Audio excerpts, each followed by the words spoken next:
We are joined today by Marek Brave, head trainer at the Black and Brave Wrestling Academy in Davenport, Iowa. He runs this alongside Colby Lopez, aka WWE's Seth Rollins, formerly known as Tyler Black. From one Iowan to another, Marek, welcome to Top Rope Nation. Oh, happy to be here. Thanks for having me on. So, as I mentioned, you've been involved with running the Wrestling Academy with Seth for several years now. Prior to that, the two of you were tag team partners on the independent scene as well as rivals. As longtime friends, you came up in the wrestling business together, and I want to get to all of that. But before we do, what's your own personal wrestling story? How did you get into wrestling initially as a fan, and what was your fandom like growing up? Oh, I've been a professional wrestling fan since I was about 6 or 7 years old. So we're talking early 90s, like 92 or so, 92 or 93. And I was actually living in Kansas at the time of me becoming a fan of the business. And I had a neighbor friend. We were jumping on his trampoline. His name was Brad. And he's like, hey, let's play wrestling. And I didn't know what wrestling was at the time. I think I had seen just random clips scrolling through the TV channels as a kid. Maybe Hulk Hogan, Jake the Snake Roberts. I kind of remember that stuff. And he was like, hey, let's wrestle on the trampoline. I was like, all right, cool. He's like, I'll be Shawn Michaels and you can be The Undertaker. And I didn't know who these people were. And when I thought of The Undertaker, my little 5, 6-year-old brain thought of kind of like a deep sea diver type character with the big suit on and the big, dome shaped helmet and all the tubes coming out. And for some reason, that's what I thought an Undertaker was. I had no idea about the funeral business as a 6-year-old. So I imagined I was that guy, and we had a good time wrestling on the trampoline. And then afterwards, he's like, hey, come over, and I'll show you some wrestling tapes. And he popped it in, and I was immediately, hooked on it. And I was like, wow, The Undertaker doesn't look anything like I thought he would. It's pretty scary for a 6-year-old at the time. But I just remember being like, wow, this is really cool. This is, like superheroes come to life. And I think a lot of us had that same experience as a kid. But from that day forward, I was hooked, and there was never a time when I didn't like pro wrestling. There was never a time I stopped watching pro wrestling, at least as a child, and that's kind of how it all happened for me, at least as fandom goes. So you were living in Kansas at the time. When did you move to Iowa? 1997, summer of 97, moved to Bettendorf, Iowa, which is right next door to Davenport, Quad Cities area. Mm-hmm. But I lived in Kansas from 92 to 97. I kind of moved all around as a kid. I lived in a bunch of different places. I was born in New Hampshire. I lived in Georgia. I lived in New Jersey. I lived in Philadelphia. Obviously, Kansas, as we mentioned. I lived on the other side of Iowa, in Knoxville, Iowa, right outside of Des Moines. So I've kind of lived all over. Wow. Yeah. But I've lived in Davenport, Iowa, Bettendorf, Davenport, Iowa, since 1997. So myself and then Justin, who is on the podcast as well, we're both in Iowa and in the Waterloo Cedar Falls area. And we always call out being proud Iowans, and you always do the call outs to Seth and everything. So it's cool to have a fellow Iowan connected to the wrestling business on the podcast for sure. And well, I appreciate you guys having me. Yeah. So you mentioned you moved to Iowa in 97. Now, I don't know about you, but 97 to me is my all-time favorite year in pro wrestling history. I mean, that was a great year. Oh man, it was so great. That, especially the summer when you were going through moving. That was a great summer in wrestling. For me, I grew up a huge Bret Hart fan, and I was really into that Hart Foundation stuff going on in 97. Which wrestlers did you idolize growing up the most? Shawn Michaels. So a little opposite of you, but I also did love Bret Hart. I was a big fan, but Shawn Michaels has always been my favorite pro wrestler, still is to this day. I loved British Bulldog as a kid. I was a big fan of British Bulldog, Owen Hart, Yokozuna, kind of that whole faction. I loved, as a kid, not as an adult, I loved Ahmed Johnson because he was just cool. Oh, yeah. He was strong and he beat people up, so I thought that was neat. Great finisher, too. I loved Alex Wright for some reason. I remember being a small child and watching him do a backflip off the top rope, and I was like, oh, that guy's super cool. I like that dude. Yeah. So, I might be the only interview you've ever had that'll mention Alex Wright as a favorite wrestler as a child, but big fan. That was before the hip shaking moves and everything, when he was Dr. Wonderkid. Oh yeah, love it. Yeah, it's funny you mentioned that, because Sean was always my second favorite wrestler, and I'd always have to explain to the kids at school how I could like him and Brett at the same time. Right. So that's fun. No, I liked Brett a lot too. I would have, as a child, I probably would have put him in my top 3. He might have been my second favorite. Yeah.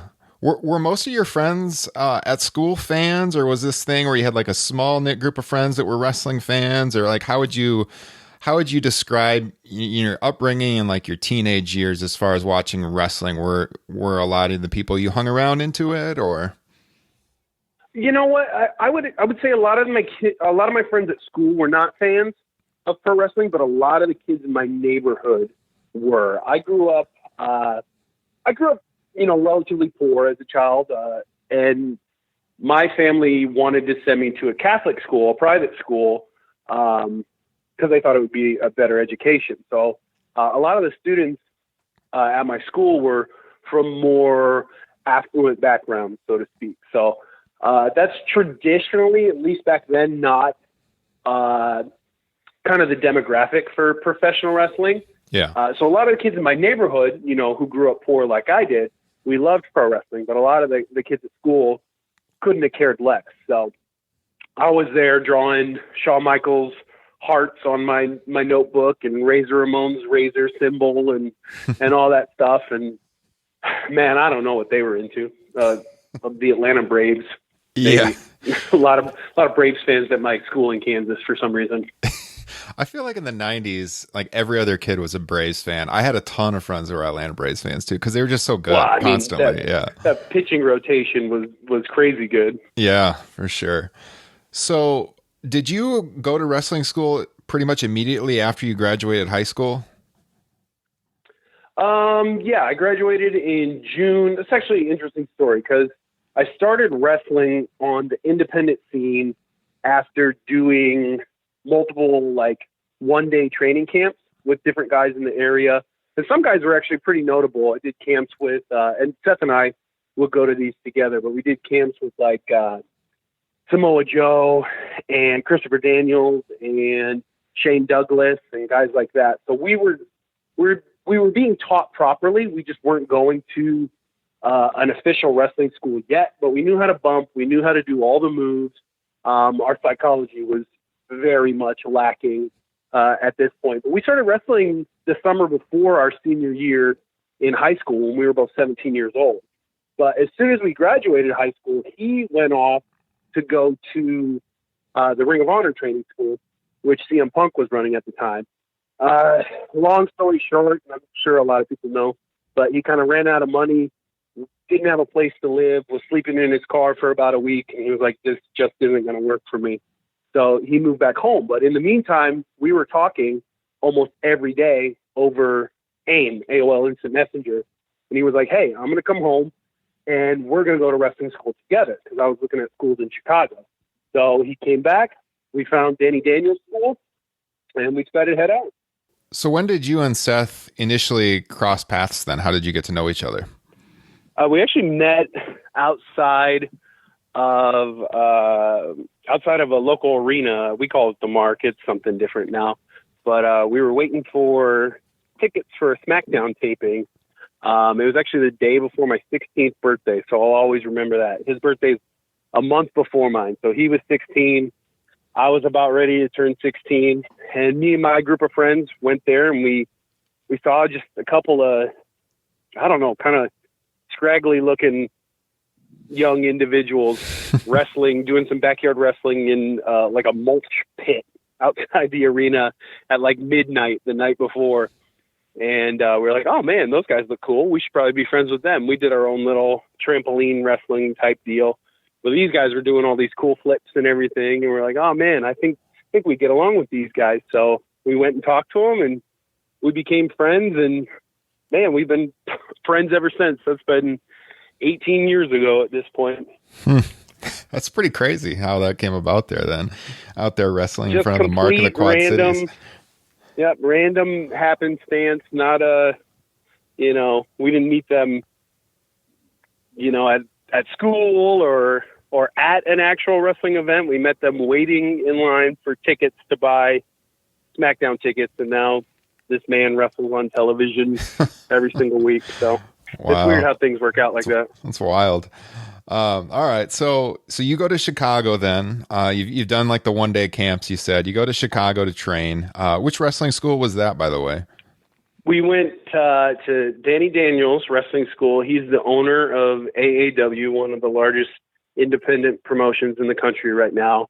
At the time, he was just a somewhat popular independent wrestler. He never really had the size to make it to the big leagues. He had done refereeing for the original ECW back in the day, but he was on a lot of the shows. He's from Chicago, so he was on a lot of the independent shows that we were going to at the time.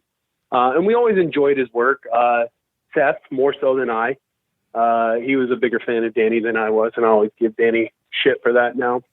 But we went up to him outside of an old RCW show in LaSalle, Illinois, and RCW became Dreamwave later on. They had a little bit of success for themselves, but we told him, we want to be pro wrestlers. We hear you're starting up a wrestling school, and we want to be trained by you. So he gave us an opportunity to come do a tryout, and originally we were supposed to pay X amount of dollars, but then after our tryout, I think he saw something in us. We were young, good-looking kids, really athletic, already knew how to do all the moves. We just needed to be taught the psychology. So he gave us a little discount on the training price, and we ended up training with him from October 2004 to December of 2004.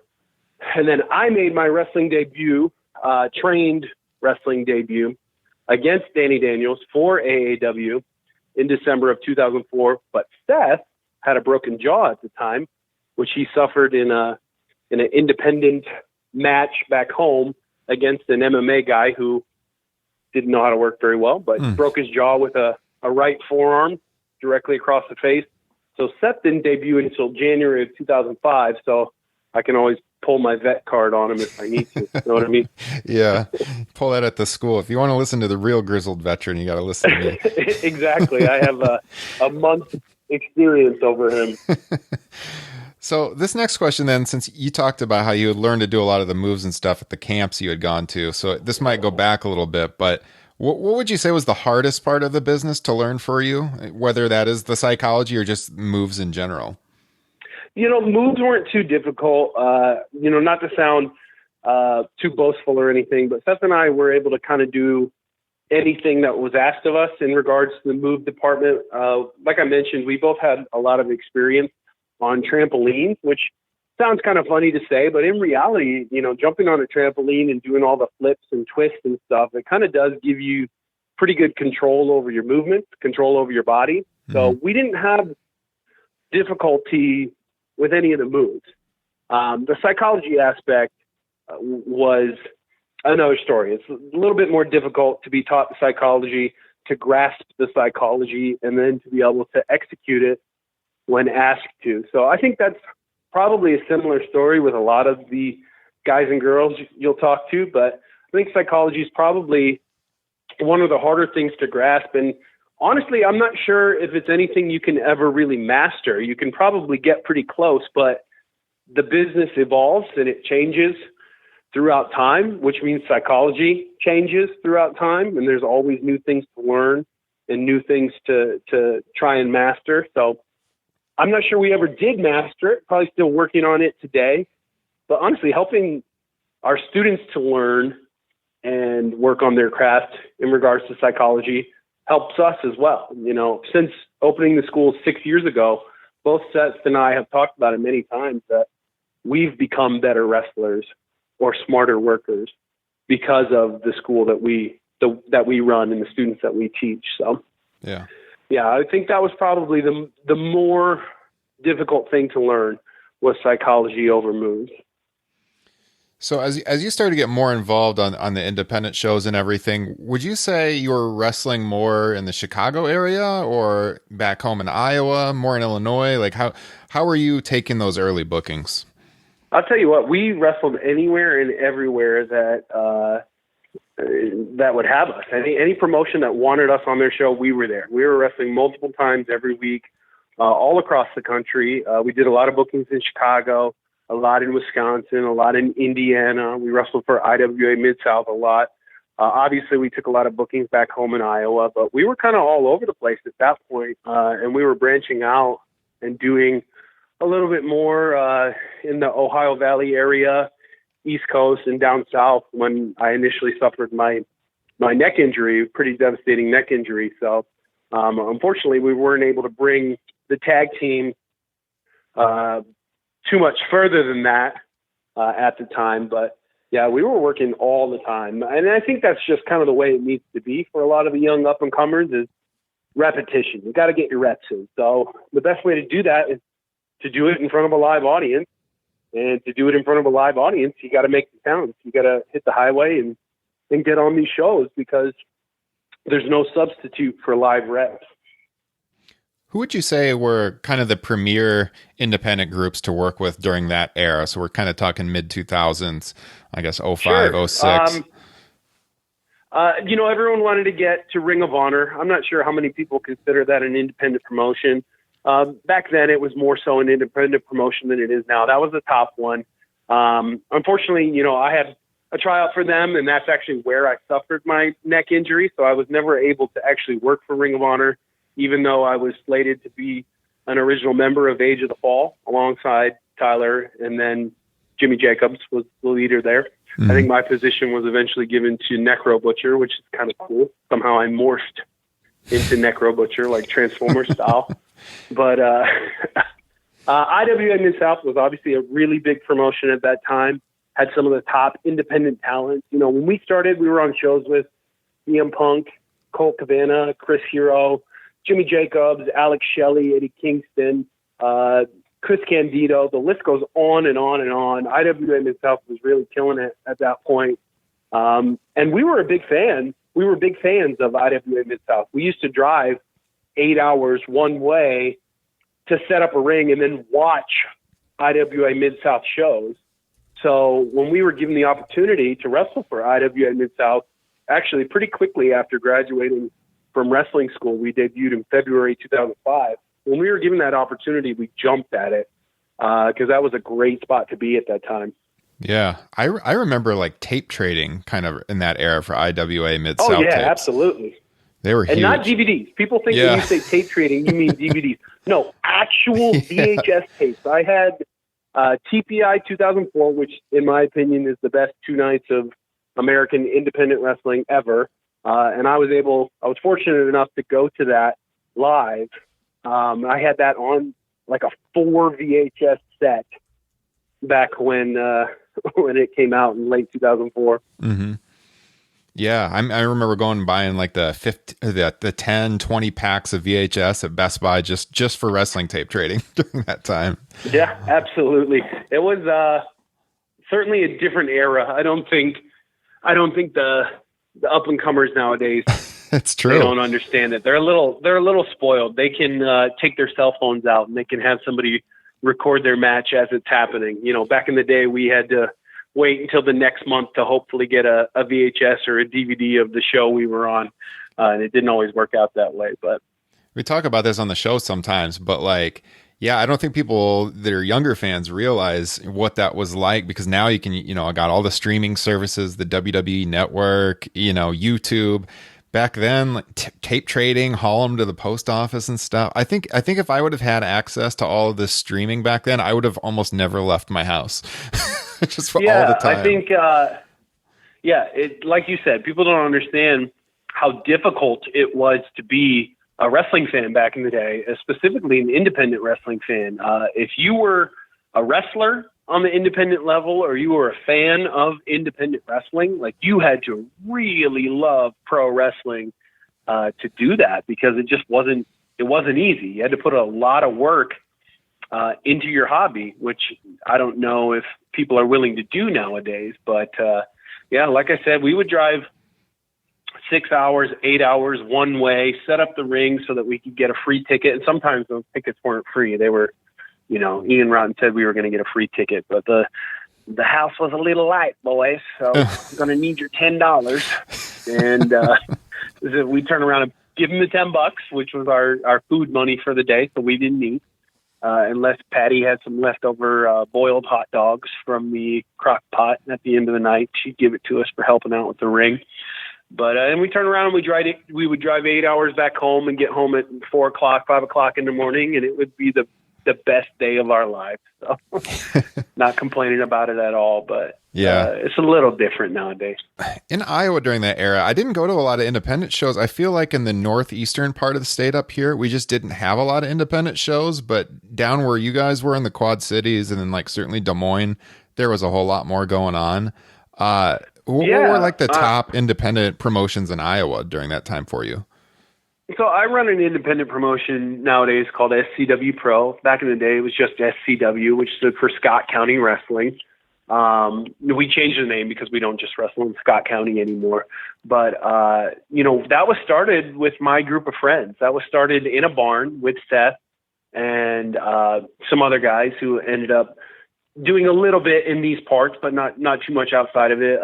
Nevin Knoxville, Stephen Youngblood, a guy named Snake Eyes Mike Andrews, who was kind of like the original guy from our group of Quad Cityans who went and got trained in Chicago and then brought back the knowledge to us. And we would literally get like 3 old mattresses, take it out to a park, and he would show us how to bump and flip bump and take a clothesline and a suplex and this, that, and the other when we were 16, 17 years old, So, SCW was started at that time, and I'm not going to say it was quality wrestling, but it was wrestling. It was independent wrestling, and people were paying money to come see us do our thing.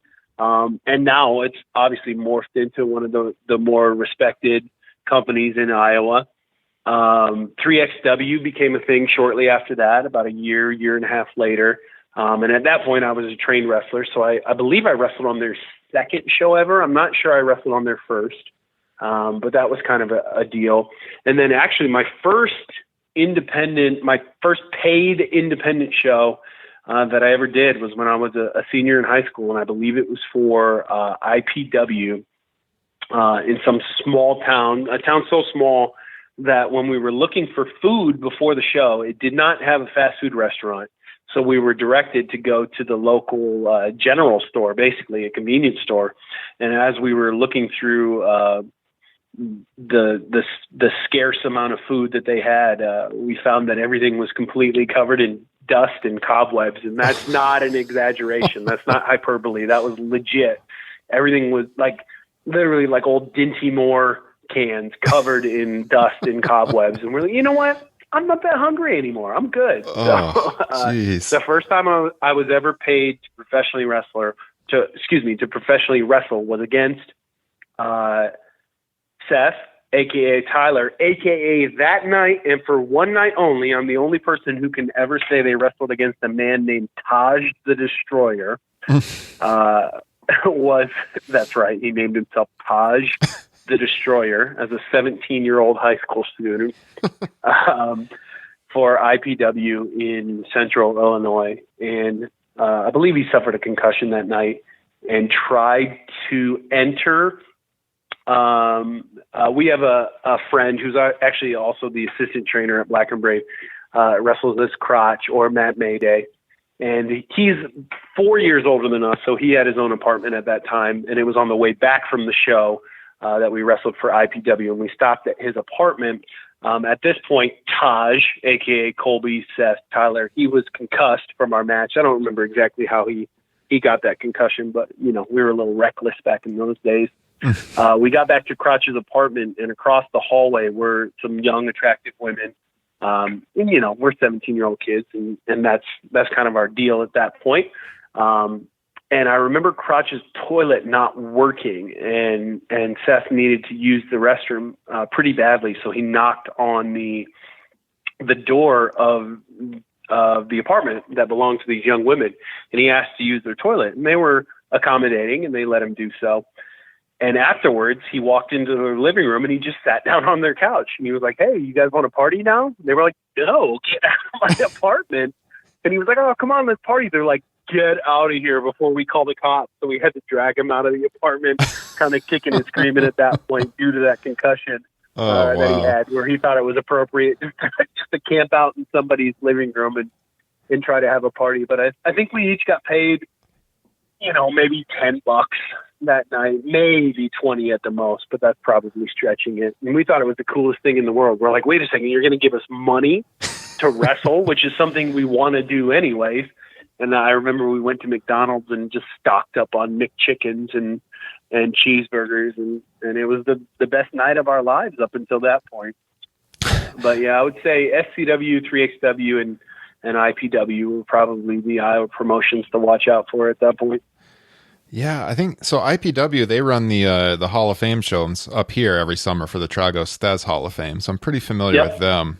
They do a lot of good stuff for us in this area every summer, so very cool. I think if we ever get Seth on this podcast, one of the first questions I'm gonna ask him is, so when it comes to food on the road, what's your opinion of like dusty Dinty Moore cans? see if that jogs his memory at all. I'd be surprised. With everything he's experienced in his career, I'd be surprised if he remembers that. But I would almost guarantee he remembers, depending on how severe the concussion was, I would almost guarantee he remembers trying to party on these girls' couch. Yeah. After our first paid wrestling match. That's a good story. That's a really good one. Yeah, I don't think that story has ever been told on a podcast. You guys get the exclusive. There you go. So, yeah, you and Seth, you were tag partners. You were AAW tag team champions, I think, in 2006. But you also had a singles feud together. I was actually watching on YouTube last night. There's a pretty good compilation of your feud and when you split and everything. You guys had a barbed wire match for AAW in Chicago. Did. Yeah, no rope barbed wire. I had no idea that you guys did that match until last night. Pretty crazy stuff. Talk about that time in your career and what it was like to work against your friend as rivals in the ring like that. You know, something that a lot of people don't understand is that we were very, very close friends, but in a way, in real life, we were somewhat rivals in that aspect as well. So there was a lot of like real life, like pseudo tension, nothing ever like too aggressive or violent or too much to the forefront at that point, but we had a little healthy competition between us. People laugh when I say it now, but at the time I was considered the better wrestler, and I was considered the one who had a better shot at making it, whatever that meant at that time. There was no expectation of making it to WWE in 2004, 2005. That just wasn't something that happened for people on the independent scene at that point. But, I was considered, the guy that he was going to be the one. He was going to get to Ring of Honor. He was going to get to Japan. He was going to do this, that, and the other. And obviously with my injury, that didn't pan out. But Seth is one of the most competitive people I've ever met in my entire life. And so he didn't like that. He wasn't just going to sit there and accept being considered number two behind me. So there was always a healthy amount of competition between the two of us. And I think that helped to fuel that feud for AAW at that point, because there were so many times where we were asked to do like run-ins on each other's matches. And then those would turn into big brawls, pull apart, where we kind of just beat the crap out of each other. We didn't pull any punches at that point. We weren't working. We were hitting and we were kicking and we were boys at that point, and we were friends and everything. So we kind of understood that was part of the deal, and that we would allow each other to do certain things that maybe we wouldn't allow anyone else to do with us while we were in the ring. So we were going at it. And I think that healthy competition between the both of us fueled that feud and allowed it to be as big as it was back then. And you said so yourself, but at that point, a no ropes barbed wire match between two guys who weren't considered deathmatch wrestlers. We were both young. We were 19, 20 years old apiece, good looking kids, long hair, athletic, bright futures ahead of us. That wasn't something that people were doing back then. The deathmatch wrestlers kind of stayed in their lane, and the, quote unquote athletic workers, we stayed in our lane. Ian for IWA Mid-South, he kind of blended the two a little bit around that time by having us work with a lot of the deathmatch guys, just as somewhat of an attraction. But as far as two guys who weren't really involved in the deathmatch scene goes, that wasn't something that had been seen before. So for us to do that was quite the spectacle. And I believe that was the first time AAW sold out the Berwyn Eagles Club in Berwyn, Illinois. So that's something we can hang our hat on. And I look back on that match and I feel like it was one of the best of my career. I know he looks back on that match fondly, and a lot of people, say that that's the best match in AAW history. And there's been a lot of really good matches in AAW history. So that's nothing to scoff at. Whose idea was it to do the barbed wire match? I believe it was Danny Daniels' idea, right? So very rarely in today's scene do you get a feud that lasts as long as that one did. That was a full year in the making. So we really needed a blow-off match that was going to kind of match that intensity level. So, Danny's a student of the game, and he knows every match that's ever happened anywhere. So he suggested barbed wire, no ropes barbed wire. And I remember immediately Seth was like, no, I'm not doing it. And I, on the other hand, immediately was like, yes, let's do that. I was going through kind of a rough patch personally in my personal life with my relationship with my significant other and whatnot. And I always viewed those street fight matches, those, no GQ matches, those hardcore matches as kind of a cathartic experience. And when Danny suggested no rope barbed wire, I was like, all right, that's what I need right now. It's gonna be good for the feud, but also it's gonna be good for me personally. It's gonna allow me to get all of these emotions out. You know what I mean? Right. Yeah. So I had no problem with it. Seth was apprehensive, but eventually we talked him into it, and you see the product. I do believe, to this day, that match happened in 2006, so 14 years later, I believe to this day that match still holds up, and you can put it against some of the top blow-off matches in indie wrestling nowadays, and it'll still look really good. Yeah, I would definitely recommend it to any listeners out there. If you haven't seen the match, look it up, get a hold of it. It's definitely worth watching. You will be blown away, I think. Interesting tidbit about that match. I actually had really bad food poisoning for that match and the couple days leading up to it. So for most of the day, I was actually laying in a ball under a folding table in the locker room, sleeping, trying to feel better. And we ended up calling that match maybe a half hour before it actually happened, and just trying to figure out what we needed to do. But I was deathly ill for that match, which kind of, I don't know, I feel like that's a theme of my career where something goes wrong when you need everything to go right. But I'm happy I was able to pull it off. That's the perfect segue, what you just said, to my next question. And that is, you've mentioned getting injured, and you had an injury that caused you to pretty much retire from the ring. How did that injury occur, and how difficult was the decision for you to walk away from being an active in-ring competitor? Oh man, that was really tough. It was during a tryout match for Ring of Honor. Seth and I had been called down to wrestle for FIP in Florida, in almost like a wink, nudge scenario, because Jimmy knew he wanted us to be original members of Age of the Fall for Ring of Honor. And we kind of just needed to get through this match and have it go decent for Gabe Sapolsky to sign us to our contracts. We were young at the time, 2007. This happened in May 2007, so I was a month shy of my 21st birthday, still 20. Seth was just like literally a few days from turning 20. So we were both still 19. And we drove. We didn't get flights. This is not 2020. Remember, this is 2007. We didn't get flights. Indie wrestling wasn't this big deal. There was 100 people in the crowd.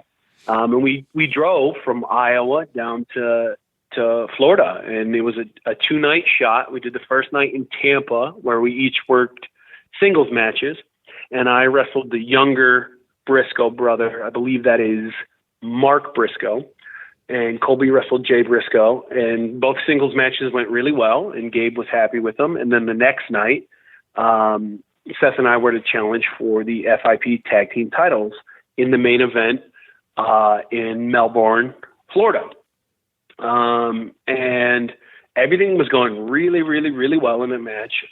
We were excited. It was cool. We were the heels, so the fans were booing the crap out of us.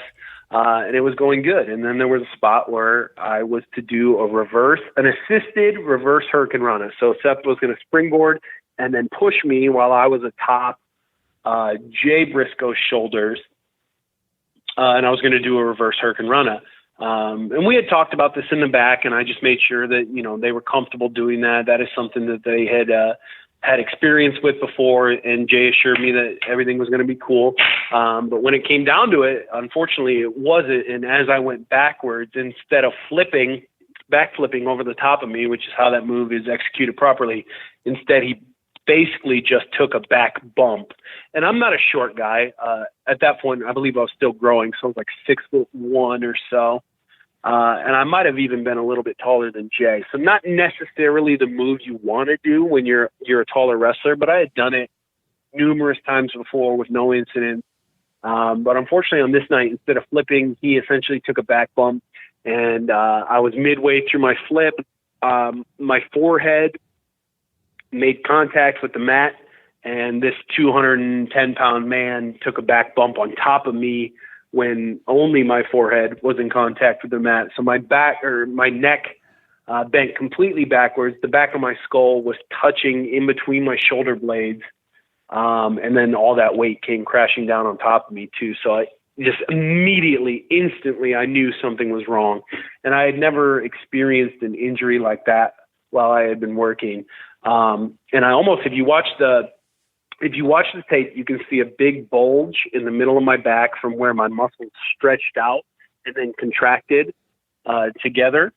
And I almost do this kind of like Three Stooges, Homer Simpson, like wiggle around in a circle in the ring, just clutching my back. And I'm saying, my back, my back, my back, my back. And the referee was like, "Oh my God, are you okay?" And, I was brought up kind of old school mentality where you finish the match no matter what at all costs. So while I was in an extreme amount of pain in that moment, I decided, I'm going to finish this match. And so if you watch the match, I get up and I actually do like kind of the weakest little one-footed drop kick you've ever seen, but that's kind of what the spot called for, was a drop kick there. So I attempted a drop kick. I made a little bit of contact, and then I fall back down and I crumble. And at that point, Gabe Sapolsky comes running in through the back, and I'm in the corner, and he comes up to me and he's like, "Hey, are you okay?" And I'm like, "I hurt myself." And he's like, "Okay, well, wiggle your fingers and toes," because he had seen on the monitor in the back how devastating the injury was. And he tells me, "Wiggle your fingers and toes." And I'm able to do that. And so he goes, "Stay down." And I said, "No, I'm about to take the finish," which, mind you, the finish was a doomsday device from the Briscoe brothers. So I was supposed to be sitting on somebody's shoulders. The other one was going to clothesline me, and I was going to get dumped over the top of them, presumably on my head. But I told Gabe, I'm like, "No, I need to take this finish." And he looked at me and he said, "If you get up one more time, I will never use you again." I'm like, "All right, I'll be right here the rest of this match." Jeez. So, to their credit, the Briscoes and Seth call an audible. They finished the match. And then at that point, an ambulance had been called. They came to the arena. They put me on a stretcher, put me in a neck brace and everything. While I'm on the stretcher, there's actually a shooting outside the venue. Somebody gets shot. And so I'm on the stretcher. I'm all strapped in. I can't move. And they look at me and they go, "Hold on. We're going to go check on this shooting." And I'm like, my God. what happens if the guy with the gun comes in here? I'm immobile. I'm not going move. anywhere. But, yeah, luckily that didn't happen. I want to be clear. I have no ill will towards the Briscoes. I don't blame them for anything that happened. It's just one of those fluke things that happens in a wrestling match. We expect injuries to happen from time to time. Unfortunately, it was just the worst timing for me personally, in regards to my growth and my upwards movement in the business. But I don't want people to take this as me taking a shot at the Briscoe brothers or Jay Briscoe, because they were nothing but professional after the injury was done. First of all, I went to the hospital. They did an x-ray, but they would not give me an MRI to see if there was ligament damage or anything like that, because I didn't have insurance. I'm a young 19-year-old kid. I don't have insurance. So they knew I wasn't going to pay that bill, and I never did. But they quickly gave me an x-ray. They told me my neck wasn't broken. Little did I know at that time I had multiple bulging discs in my back, multiple vertebrae that were compressed, just very serious stuff. But they weren't able to give me that information. And in fact, after the x-ray came back and they said nothing was broken, they wouldn't even let me change out of my wrestling gear, which I still had on. They wouldn't let me change out of my gear in the hospital bed in the room that had been given to me. They kicked me out of the room and sent me to the lobby, and I had to change from my wrestling gear into my street clothes in the lobby bathroom, even though I could barely move at that point. I couldn't stand. I could barely move my limbs. It was a very severe injury. And at that point, Gabe was gracious enough to buy me a plane ticket home, so I didn't have to do that 22-hour drive from Melbourne, Florida, back to Iowa. So he bought me a plane ticket home, which was nice of him. And I don't remember any of the flights home because I was doped up on some pain pills that some of the boys had given me out of the graciousness of their hearts. And the first thing I remember after boarding the plane was my mom picking me up at the airport and her just in complete tears because they had to wheel me around in a wheelchair because I was not able and not fit enough to stand on my own and was also a little drugged up at the time, but for good reason. So it was a pretty severe injury. Unfortunately, I kind of went about it the wrong way and didn't really let people know how severe it was, and instead made the decision to pull out of my follow-up tryout appearance, which was supposed to happen in August of 2007, but I pulled out of that, which ultimately led to me not being a part of the Age of the Fall, not getting my Ring of Honor contract. At that point, I didn't feel like I was able to perform up to the standards that Ring of Honor had for its wrestlers. I didn't want to let the fans down who had paid hard-earned money to see the guys work. And instead of explaining what was going on, I just kind of peaced out. And on the day we were supposed to drive back down to Florida, I called Seth when he was on the way to my house, and I told him I'm not going. And in fact, I'll be retiring from the business. And he lost his mind. And then subsequently I got phone calls from Delirious and Jimmy Jacobs and multiple people telling me that I was making a mistake. And that was kind of it for a little bit. And I was out of the business for about a year and a half at that point before I decided to make a comeback. But it was a very tumultuous time in my career and in my life. And instead of getting in a car to drive down to Florida, I got on a plane and I flew out to California so I could hang out with a pretty cool girl I knew at the time. Well, there you go. And that was that. So you take about a year and a half off, as you mentioned, and since that time, you've kind of wrestled here and there, even like a 6-man last fall. So how would you describe this next phase of your career following that horrific injury? So after the injury, I did take a little bit of time off. It took me about 2 weeks just to even walk again. I was in a pretty bad spot physically. And at that point, I didn't really have backup plans for my life. So the only thing I knew was pro wrestling. So I had committed to retiring, but I wasn't ready to retire. I had no plans. So I scaled back my bookings. Instead of wrestling multiple times a week, I was wrestling a couple times a month, just so I could make a little bit of income. Most of those shows were local. And I did that for probably about a year and a half to 2 years before I decided it wasn't worth it. I wasn't going to make it, to Ring of Honor or to any other big time promotion enough to get a salary. So I decided I was going to leave the business. During that time, I was like, man, I really need to do real life stuff. What do people do in real life stuff? So there was a girl I was dating who would eventually become my wife. We decided to have a child during that time. We bought a house during that time, and everything was going good. And then, like kind of all wrestlers do when it comes to retirement, at least that first retirement, I got the itch. And I was, man, how do I get back into this business? And by that point, Seth had been signed to WWE, And, he was doing his developmental stuff, and he came home one Christmas and was kind of talking about his struggles in developmental, and we were kind of working through that. And then at one point I was like, man, I watch your matches down there, and I really feel like I still have it mentally. I don't have it physically, but I have it mentally. I'm still able to kind of predict what you guys are about to do. Specifically, it was him and Ambrose, 2 out of 3 falls for the NXT Championship. And I remember watching that match and almost move for move predicting what they were about to do. And when I told that to him, he was like, so why don't you figure out how to do it again physically and make a comeback just for fun? It doesn't have to be anything where you think you're going to make a living doing it, but what if you did that? And I was like, man, you put it so simply. Why haven't I thought of that? So I decided to figure out how to get back in shape in my own way, since I wasn't able to really lift weights I wanted to. And 6 months later, I made a comeback in the summer of 2012. And I actually started up my old home promotion, which has been on hiatus for about a year at that point.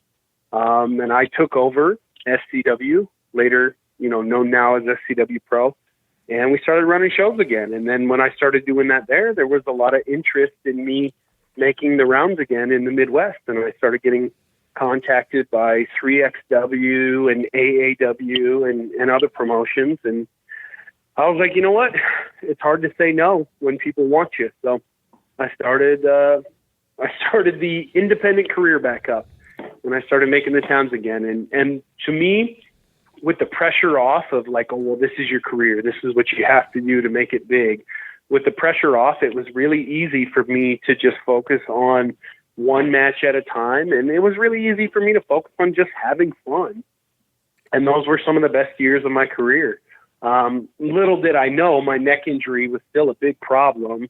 I thought I had kind of gotten past it at that point because due to them only giving me an x-ray and telling me I didn't have a broken neck, I thought I was fine. Unfortunately, a few years later, I had some pretty severe neck pain and some debilitating, basically I was working out and I went to do an overhead press with a bunch of weight, and it felt like a stack of dominoes had been triggered in my spine, and I just felt it level by level, just boom, boom, boom, boom, boom, boom, boom, boom, boom. And I collapsed to the ground, and I was like, oh man, I need to go get this checked out. And so they did the x-ray, they did the MRI this time, and they found out that I had some messed up vertebrae in my neck, which eventually led to me needing spinal fusion surgery. And it wasn't a simple surgery. It was actually a multi-level surgery. So my C5 through C7 vertebrae needed to be fused together, which is pretty major. And there have been guys, Edge and other guys who have come back from that type of surgery, but they had a few million reasons why, a few million motivators, if you know what I'm saying, to come back from that. But at that point, I decided it was more important for me to be available to my children and to my students. We had started at the wrestling school at that time. Than it was for me to be an active in-ring competitor. And I got my surgery a couple years back and called it quits, except for the one match you referenced last fall, which was the 6-man tag match where we kind of gimmicked a lot of stuff, and I ended up not having to take a bump and came back with a steel chair and looked like a badass. So made sure to put myself over there, but yeah, it was a good run, and things could have turned out differently, and I wish they would have, but I've made peace with where I'm at now, and I'm still able to make a career off of professional wrestling as a trainer. And that in the beginning was the ultimate goal. And if I look back on my career, I can say it was a success because of all the experiences that I was able to have, all the friends I was able to make. And I'm still going strong. It's hard to miss the wrestling business when you're still involved with it daily through your school, your students, and the promotion you run. So yeah, I feel blessed in that regard.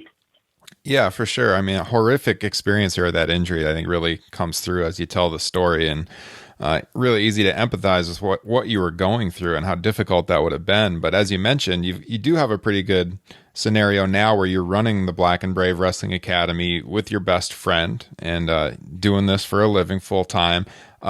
Whose idea was it to start the school, and just how did that come about? So I was actually running my own little school by myself with just a handful of local guys out of a church here in the Quad Cities.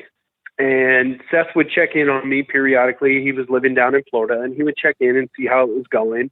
And then one day I was just at my regular job, and he texted me and he said, "How would you feel about starting a wrestling school with me?" And in my head, I'm like, man, well, we always made a great team. And you know, you obviously have some experiences at this point that I don't, and your knowledge is invaluable right now. So yeah, let's do it. It took about a year to get off the ground. He was still in developmental. Within that year, he had gotten called up and was a member of the Shield. And after a couple of months of that, he was like, "All right, I'm ready. I'm going to move back to Iowa and we're going to start the school." And I was like, "All right." And I remember initially thinking we were going to get some blowback from that because he was so fresh on the main roster. I thought some people would, kind of look down on it and say, "Well, what do you know? How are you qualified to start a wrestling school?" But from the moment he joined the main roster, him and the other Shield members, they were very respected members of the main roster community. So I don't think anybody, in fact, we were given Triple H's blessing to start the school on multiple occasions.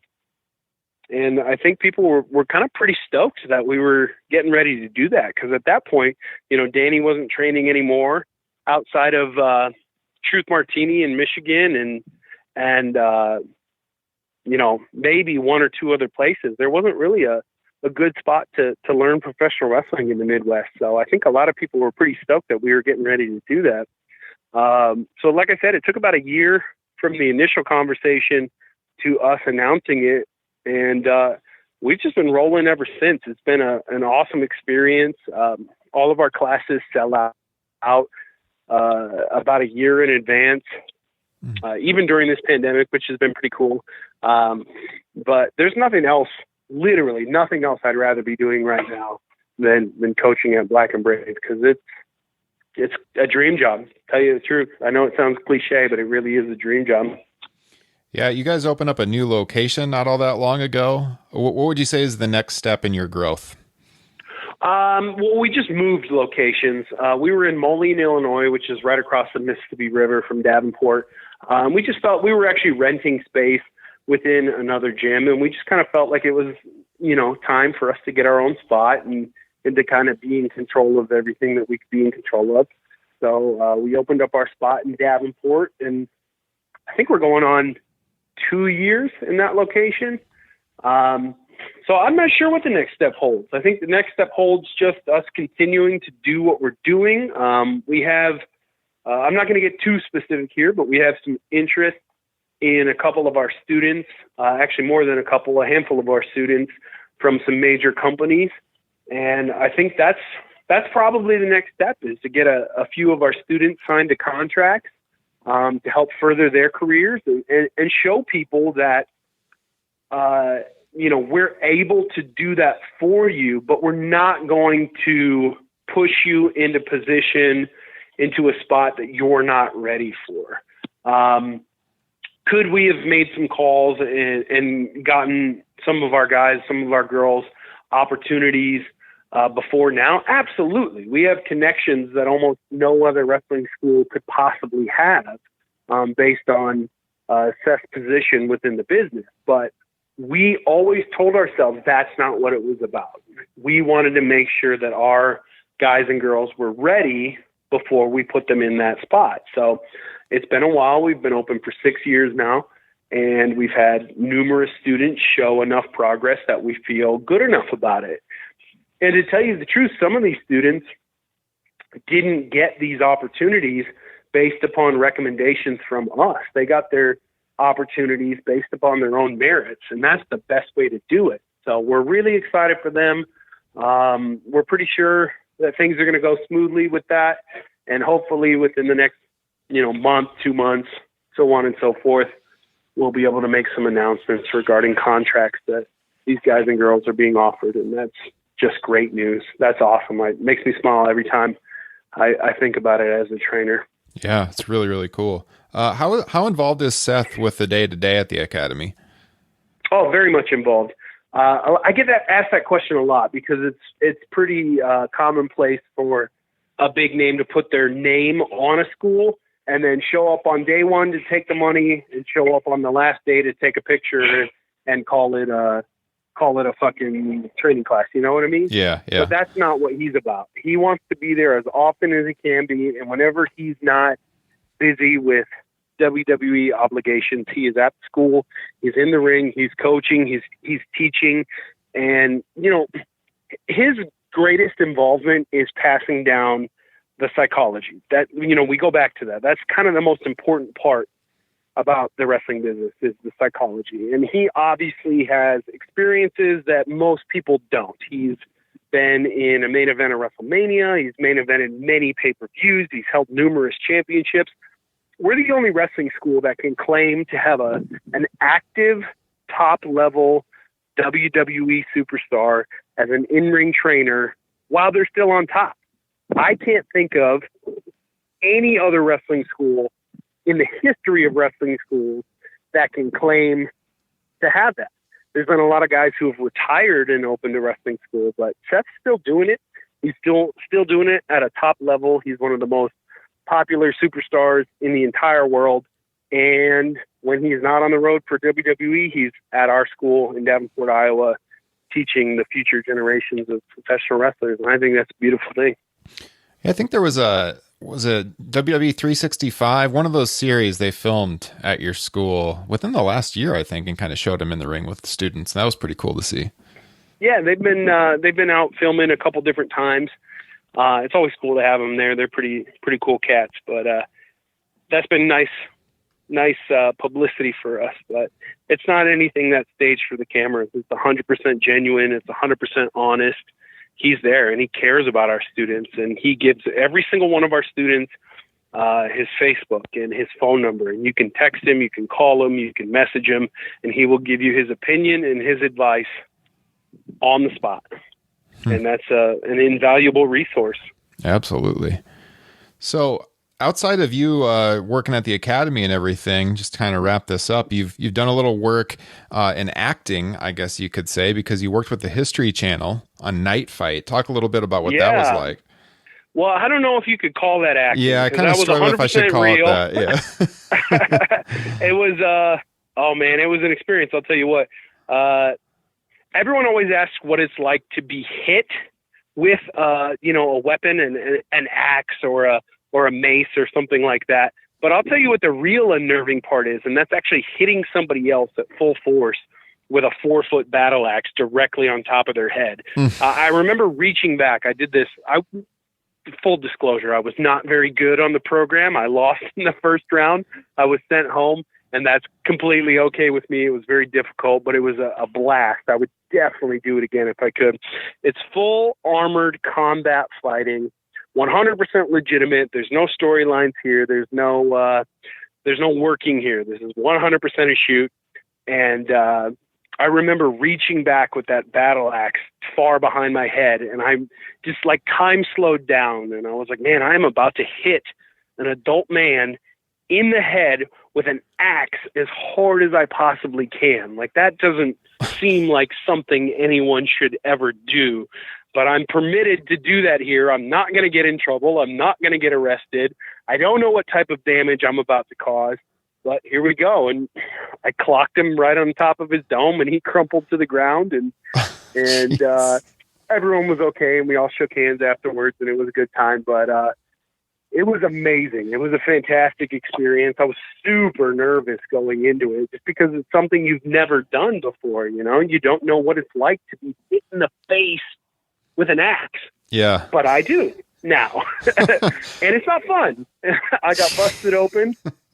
I take that back. It was a lot of fun. It didn't feel good, but it was a lot of fun. It was a lot of cool to kind of, it was really cool to kind of test my merits as a man, you know what I mean? Yeah. And see where I was at and just kind of do something that was out of the norm and out of my comfort zone.